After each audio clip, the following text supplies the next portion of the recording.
Hey garden family, I'm gonna do a quick summer, I guess it's almost summer, view of my garden. It is actually struggling. The month of April, I was all over the place. So we have some unplanted beds. This bed right here in front of me, I'm not gonna plant that. I have an ant infestation in there, so I'll probably have to take care of those. Um, Peppers in this bed. My pepper seeds and my eggplant seeds did not germinate, so I went out and bought some. So here we have some Cubanelle in the front and some giant Marconis in the back. They're doing okay. I've only had those in there for probably maybe 2 weeks. And over here, which I'm surprised they're still surviving, these are cucumbers, I'm pretty sure, in the back, and probably cucumbers here. I don't have any flowers on this, so I really can't say. But this one right here, of course, as you can see, those are cucumbers, and they are really late, and it's been really hot. So what I've been doing, and really what I've done to try to keep them from getting powdery mildew or something like that, protect them from sunburn, is put in this little shade cloth over it, which I do have some more that's deeper. And over here, more peppers. We have some shishito peppers right in here. This one and that one. Those are shishitos. I bought those from one of the big box. And this right here is a pepper that one of my mini peppers that came up. This is, I think, only one out of all those peppers that came up from seed. And I can't remember, I think it's a pepino. It's some type of hot pepper. Let me see if it has, I don't see the name on it. In here, these are peppers. If you saw I did a short little video of a young lady that had a farm stand near me in the neighboring city and county, and I bought these peppers from her. The one in the far back is I think spicy banana pepper, and I actually picked 3 off of that little plant. Three very nice sized banana peppers. This one I can't remember what it is. So this is the banana pepper here, and this one I can't remember what it is. And then we have a tomato here, and I don't know what kind. I had so many tomatoes, they were all over the place, so I planted it everywhere. I'm have tomatoes out the yin yang. And over here, this does look a little scary, but there's a method to my madness. I have rutabagas, maybe some Japanese rutabagas, turnips under here, and I'm not ready to harvest them yet. So I don't know if you guys could see some of the turnips and rutabagas down there. I'm not ready to harvest those yet, which I'll be getting to those soon. And the leaves look a little brown, and it's like a trap also for some of the Japanese beetles that are coming out, although I'm not having a bad year with the beetles that I've been having. And we have over here, I planted corn in this little space. Last year I had tomatoes over here, and they did very well. So I switched over to corn, although all of my corn did not germinate. Right now it looks like I have about 8 stalks. All of them seem to be doing pretty okay. The one on the end is a little behind. But as you can see, we have some tasseling in there. And it's doing pretty good. Tasseling in there. We got some Japanese beetle damage which I have a lot of traps all over the place, and I come out here and check for bugs. Again, more tasseling right here. Those two right there. And I can't remember what type of corn this is. I think it was, don't get me the line, so I can't even remember. My water barrels that I bought and did a review about a while back, which I'm going to do an update on those. This is some type of squash. What, I don't know. I won't know until it starts blooming. And here is my rows as in plural of tomatoes. And they were put in, I think, the beginning of last month. We're in June. So really, I don't even think these have been in the ground a month. And actually, they are growing quite good. I came through the other night and I clipped the bottoms off.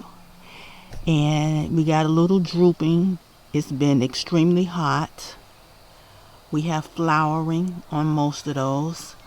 I thinned them out, clipped the bottoms, and clipped some of the sides because I do have them spaced very closely. And as they grow up, I will just, tie them up. But as you can see, I got different varieties. Right now, I don't know what varieties they are. I got some Paul Robeson here, Cherokee Purple, different varieties. And then we have a native volunteer, I guess, raspberry, blackberry. And I don't know if you guys could see that. Let me go back. That is Japanese beetles. Usually I come and crush these and they'll fall down and they're just like, I don't know if they're mating or whatever they'll do. And either I'll squeeze them, but I have traps, or I'll drop them in the traps or take them over and give them to my chickens. See them? They're flying all over the place. And these blackberries or raspberries, they are native, so they have thorns all over them, so I'm being careful because I don't have on gloves. Okay, back to the garden. We got more tomatoes here. Tomato. That right there is, I don't know, some type of squashy cucumbers. This year has been bad as far as numbering. Another tomato. That one is struggling. Not so much struggling, but it is small. And this bean plant here is a volunteer from last year. So this is like the second or third year that these have come up, which I'm not mad, because when you can have something that comes back, you didn't have to plant. So obviously likes this area. More tomatoes. Okay. And we have another volunteer bean, which I have some outside the fence there too. And I'm thinking I want to dig those up and put them in my greenhouse. Yeah. Oh, that's a ladybug. All right, let me get on track. And more tomatoes. So, tomatoes. Here we have peppers. These were purchased from the store. They're struggling as well too. Again, because it's been so hot. I have this here. And this is, I think this is the patty pan squash. I put a little foil paper around the base, hoping not to get any beetles. But again, it's been hot. I have to go through and clip off those little brown leaves and figure out what's going on. Potatoes in those buckets. Tomato plants that did not get planted out. And still, this right here, I think this is some, I want to say some type of green leaves or whatever, vegetables. It could be some type of, I don't know, that's coming back up. Grow bags that need to be filled. And right in here, all of this down here to where I have those peppers, and back there I grew garlic and onions. I've already pulled those up. I've already cleaned up the first set that dried, and I have the other set of garlic that's drying in my shed over there. Okay, and then we have melons. Then we got watermelons. This is one plant right here, and it's moving slow. This is another plant, and this is another plant, and I have a plant that's up under my corn. So I'm looking forward to watermelon, and I got to get back here and clean all this up. So it's a slow process. It's coming along. Came through here and cut down the grass the other day, and in here I put in some sweet potato slips. So I need to come and put more soil in. Again, it's been hot. They're struggling from the heat along with everything else. Let me see which is the best way to go. We got reblooming and dying wildflowers. So let me squeeze through there. In here, I'm trying to make this my herb garden. We have basil, a couple of types that are just grown together, purple. We have, what is that back there? And I bought that from the store. That's bee balm, thyme, oregano, and a failed attempt at some type of cucumber or squash. This bed over here is where I still have carrots. I pulled one or two up. I haven't pulled them all yet. There's a method to my madness. And over here is just yellow squash. Again, they're slow. They're coming up. And as we turn around, these are pepper plants. Bell peppers. They're not spicy. I can't remember the names, but they're sweet peppers that I purchased from the young lady with the farm stand.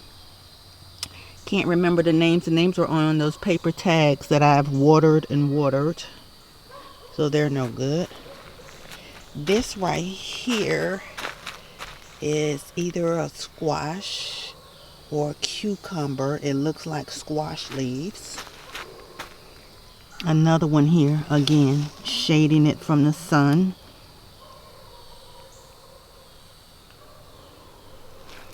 And this is my collard green plant that I've had over here. I guess it came back. I cut it all the way back, all the leaves off. And as you can see, it's started to grow some new leaves. Have to be careful there because I have some poison oak, I think, or poison ivy growing right next to it. And this right here, I think this is bee balm or borage, one of them. We have bees flying around. We have one sleeping up under the leaf. And then in here, we have beets and maybe a rutabaga or two. And then we have some other type of that could be a cucumber. Those probably won't survive here in Georgia. It's already been getting in the 90s. I'm surprised that they're doing this good because the sun rises on this side and comes up. So really it has about a full 6 hours, more than 6 hours, 10 hours a day of sun. So for now, this is my garden. I forgot to show you guys this eggplant because I said my eggplant didn't come up. I went and bought 4 plants. Well, really I bought 2. And they had, it was like double potted. We already lost one there and one there because of the heat. So I'm trying to get those together. And these are all seeds. Mustards, lettuce. I want to get the seeds. That's why they're still here. So I should be pulling those soon just to get the seeds and have a clean bed. But for the most part, the garden is a work in process. True work in process, as you guys know.